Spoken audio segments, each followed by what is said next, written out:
Kali mo kami.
Hello guys, Sarita बड़ाना new blog में आपका स्वागत है गाइस। जैसे कि आज फादर डे है और बच्चों ने फादर डे अपने पापा को सरप्राइज़ दिया और केक वगैरह ला के भी पापा उसके आकर बैठ गए थे। उनको नहीं पता था कि आज फादर डे है और एकदम अचानक लेकर आए तो उनके पापा शॉक हो गए। एकदम उनको ऐसा झटका सा लगा कि मेरे बच्चे कब इतने बड़े हो गए और इतना वो मनाने लगे। उन्होंने अपनी मेहनत से, अपनी कमाई से एक अपने पापा का फादर डे मनाया। बहुत अच्छा लग रहा था। इसके पापा मेरी तरफ को देखे जा रहे थे और खा भी नहीं रहे थे। बहुत दिन सोचे, कह रहे थे कि हमारे बच्चे इतनी जल्दी इतने बड़े हो गए हैं, इतने समझदार हो गए हैं। तो बहुत अच्छा लगा कि हाँ, हमारे बच्चे बड़े हो गए हैं और समझदार हो गए हैं। और ये छोटे वाले में तो उसके पापा की जान बसती है। और खा रहे थे, बहुत ज़्यादा अच्छा लग रहा था कि फादर डे मनाना। उनको ये कह रहे थे मुझे तो पता भी नहीं था कि आज फादर डे है, क्योंकि उन्हें काम से उन्हें पता ही नहीं लगता कौन सा डे, कौन से दिन होता है, क्या क्या चीज़ होती है, उन्हें तो मालूम ही नहीं होता। इसलिए बच्चे ही करते, सरप्राइज़ देते रहते हैं। और उसके बाद इन्होंने खूब मौज मस्ती करने के बाद मुझे मैटिंग वगैरह साफ़ करनी थी, क्योंकि मेरा गेस्ट रूम एक हफ़्ता हो चुका था और एक हफ़्ते के बाद मेरा गेस्ट रूम बहुत ज़्यादा गंदा हो गया था गाइस। हर हफ्ते मेरा ना गेस्ट रूम मैं साफ़ करती हूँ। मैटिंग वगैरह इतनी गंदी हो जाती है कि हफ्ते में मुझे करनी ही पड़ती है, क्योंकि बच्चे सब हमारे ज़्यादातर इसी में ही बैठते हैं। मेहमान ये नहीं है कि गेस्ट ही आ रहे हैं कि वही बैठेंगे, हमारे सभी। और हमारे टीवी यहीं इसी गेस्ट रूम में है, तो इसलिए ना सबको यहीं पर बैठते हैं। तो चप्पल वगैरह तो नहीं आती है, लेकिन धूल मिट्टी देखो, कोई भी चीज़ हो, बेड हो या सोफ़े वगैरह हो, तो धूल मिट्टियाँ तो आएंगी आएंगी। और मेरी मैटिंग ना एक हफ्ते के अंदर ना वाइट हो जाती है, एकदम बहुत ज़्यादा गंदी हो जाती है, क्योंकि हमारा सब काम यहीं पर होता है और किचन भी है, यहीं खाना खाते हैं, हम यहीं पर रहते हैं। और हमारा मौज मस्ती खेलने का भी सब चीज़ हमारे इसी गेस्ट रूम में होता रहता है। तो इसलिए मैं हर हफ्ते इस गेस्ट रूम की साफ़ सफाई करती रहती हूँ गाइस। और ये बच्चे कह रहे थे कि मम्मी हम कर देंगे। मैंने कि नहीं बेटा, आप इतनी अच्छी सफाई नहीं कर पाओगे, क्योंकि मैं पहले क्या करती हूँ, क्योंकि सबसे पहले मैं सारे सोफ़े निकालती हूँ और उसके बाद सारे सोफ़े वगैरह निकालने के बाद फिर मैं मैटिंग पे झाड़ू मारती हूँ और फिर मैटिंग को बटली करके इकट्ठा करके, यानी उसके बाद ना मैं फिर सारे में झाड़ू मार के और फिर मैं मैटिंग को दोबारा बिछा के उसको ना मैं दोबारा ही बिछा देती हूँ। और मुझे ना इतना, मतलब 2-3 बार में इतने, और मैं ना झाड़ू से छोटी सी झाड़ू ले लेती हूँ और उससे ही गेस्ट रूम को साफ़ करती हूँ। इतना अच्छा लगता है। और इतनी धूल हो रही थी कि है ना, मैं उस पर विंडो वगैरह भी इतनी धूलम धूल थी कि मुझे दुपट्टा ही डालना पड़ा, क्योंकि मैं पंखा बंद कर रखा था, तो बहुत ज़्यादा गर्मी हो रही थी और धूल ज़्यादा उड़ती है। इसलिए मैंने फिर दुपट्टा डाला और दुपट्टा डालने के बाद फिर मैंने ना गेस्ट रूम को साफ़ करा, क्योंकि बहुत ज़्यादा एक हफ्ते के अंदर इतनी इतना बारीक रेत वाइट जो होता है, वाइट वाला वो वाला आ जाता है। और सोफ़े भी वाइट वाइट हो जाते हैं। इतना गंदा होता है गाइस, बहुत ज़्यादा गंदा होता है, अच्छा नहीं लगता। और मैं तो दूर से ही देखते हुए बता देती हूँ कि मेरा गेस्ट रूम अब गंदा हो चुका है। और बच्चे वगैरह तो अपना मौज मस्ती में रहते हैं, वो कह देते हैं मम्मी अभी नहीं हुआ अभी नहीं हुआ, लेकिन मुझे नहीं अच्छा लगता। और मैं देखो जहाँ हम बैठते हैं रहते हैं उस जगह को अगर हम साफ़ नहीं करेंगे तो कितना अजीब लगेगा। और मुझ पे तो इतना धूल मिट्टी देखी भी नहीं जाती, और मुझे ना धूल से ना थोड़ी सी एलर्जी हो जाती है, गले में इन्फेक्शन वगैरह हो जाता है। तो वैसे दिक्कत नहीं है, बस थोड़ी सी एलर्जी वगैरह गले के अंदर हो जाती है, और वैसे कोई प्रॉब्लम नहीं है मुझे। और मैं ना धूल मिट्टी से जितना बच जाऊँ उतना ही अच्छा है, लेकिन फिर भी मुझे करना तो पड़ेगा, क्योंकि मैं ना मेरे कोई बेटी है ना कुछ है। तो मेरे 2 बेटे हैं, है ना। उसके बाद मैं ना मुँह पे हल्का सा कपड़ा रख के, और मैंने मैटिंग को एक बार झाड़ने के पहले मैं पहली बार झाड़ूंगी, और फिर मैं इसको हटा के फिर मैं दोबारा झाड़ूंगी, क्योंकि मैं ना 2-2 बार में ही इतनी साफ़ सफाई कर होती है।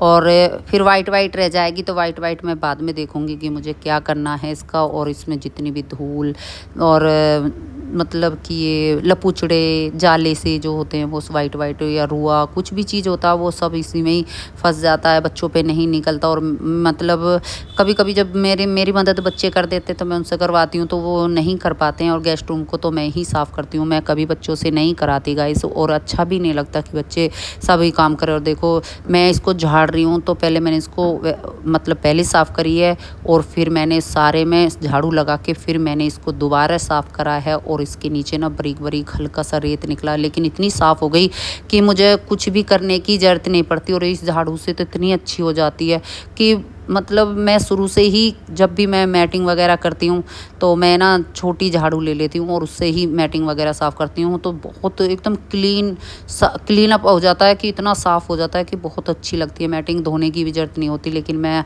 महीने में 15 दिन में मैटिंग वगैरह धो देती हूँ। उसके बाद मेरे सारे सोफ़े वाइट हो गए थे, तो उनको मैंने सर्फ़ का कपड़ा लेके, और उस सर्फ़ के कपड़े से सारे सोफ़े जितने धूल मिट्टी इन पे चढ़ी हुई है, हर हफ्ते की साफ़ सफाई में मैं आपको दिखा रही हूँ कि मेरे सोफ़े कितने वाइट वाइट हो जाते हैं। और मैं सर्फ़ का हल्का सा सर्फ़ डाल के, ज़्यादा नहीं डालती, हल्का सा सर्फ़ डाल के गाइस मैं इसको कर देती हूँ साफ़ सफाई सोफ़ों की।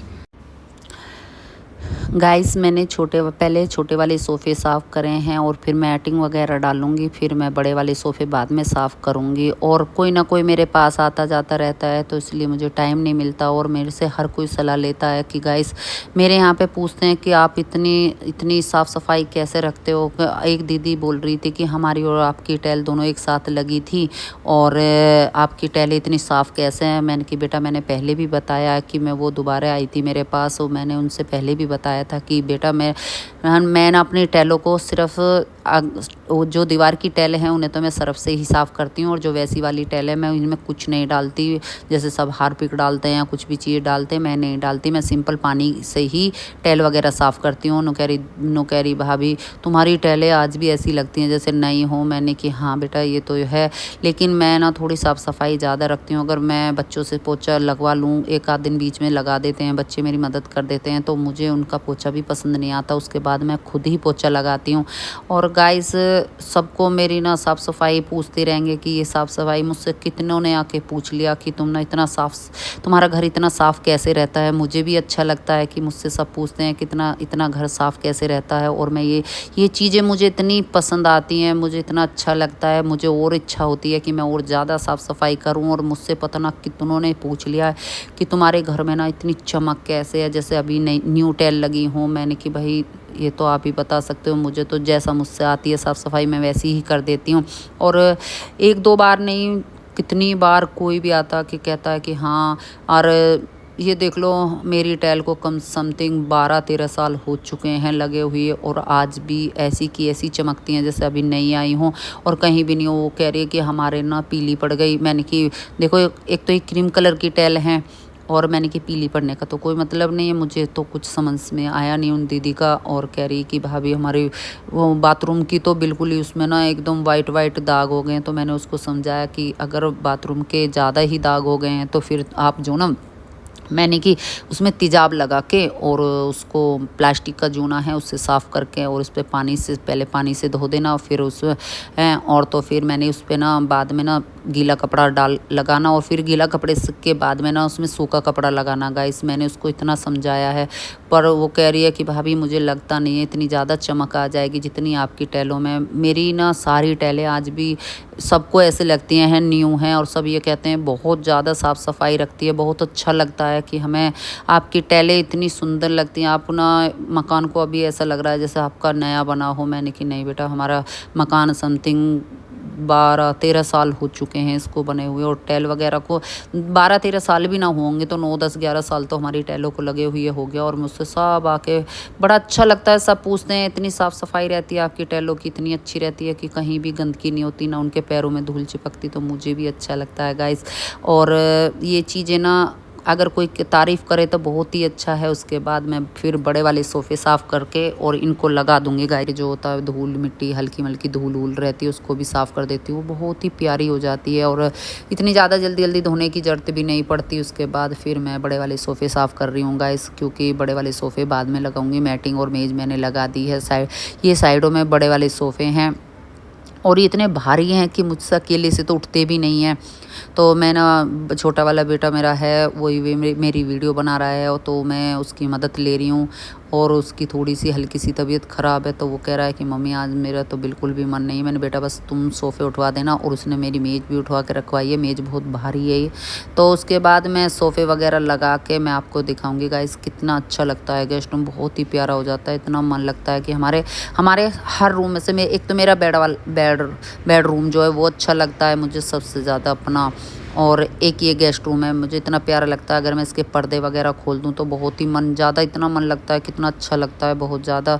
और इनके बाद बहुत मेहनत करने के बाद, इतनी मेहनत की मुझे 1-1.5 घंटा तो कम से कम सोफ़े साफ़ करने में ही लगते हैं, क्योंकि फिर ना अगर मैं जल्दी जल्दी कर दूँ तो इनमें ना झबूके से छप जाएंगे वाइट वाइट, क्योंकि सरफ का कपड़ा है। और फिर मेरा गेस्ट रूम तैयार हो चुका है गाइस। और जो मैंने थोड़ी झाड़ू लगाई थी मैंने इसको यहीं छोड़ दिया। आप देख सकते हो कि कितना ढाया निकला एक गेस्ट रूम में से।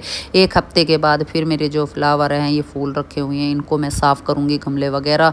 और मेरे पेड़ पौधे हैं, और मतलब ये तकर डाल रखा है यहाँ पे मैंने इसको, इसकी अंदर मतलब इसके नीचे सफाई नहीं होती है, कभी कभी हो पाती है, तो मैं इसको सरका के ही इसकी साफ़ सफाई झाड़ू लगा दूंगी। मेज वगैरह इसकी भी झाड़ू लगा दूंगी गाइस। और उसके बाद में मैं पूरे घर का पोछा लगाऊंगी गाइस। ये मेरे गेस्ट रूम की साफ़ सफाई है। और जिस दिन मैं करती हूँ इतना ज़्यादा टाइम लगता है मुझे कि मैं ये नहीं कह सकती, पूरा दिन चला जाता है मेरे साफ़ सफाई में गेस्ट रूम में। और गाइस आप देख सकते हो कितना साफ़ हो चुका है, और मुझे इतना अच्छा लग रहा था अपना गेस्ट रूम की जैसे अभी न्यू बना हो, ऐसे लगता है मेरी साफ़ सफाई होने के बाद। और उसके बाद क्योंकि मेरे कपड़े मशीन चल रही है बाहर, मुझे कपड़े वगैरह भी धोने हैं गाइस, क्योंकि कपड़े मैंने साथ के साथ मैंने सोचा इतना गेस्ट रूम साफ़ करूँगी इतने मेरे सारे कपड़े धुल जाएंगे, और मेरे कपड़े वगैरह। और मैं आज हाथ से ही पोछा लगा रही हूँ गाइस, क्योंकि गेस्ट रूम नहीं, मैं ज़्यादातर वाइपर से पोछा लगाती हूँ क्योंकि जल्दी लग जाता है, इतना ज़्यादा गंदा नहीं होता। लेकिन गेस्ट रूम साफ़ करा है तो बारीक बारीक रेत है या मैटिंग के नीचे थोड़ा बहुत और निकल जाएगा, तो इसलिए ना मैं पूरे घर में ही हाथ का पोछा लगाऊंगी और इतने मेरे कपड़े वगैरह धुल के निमट जाएंगे।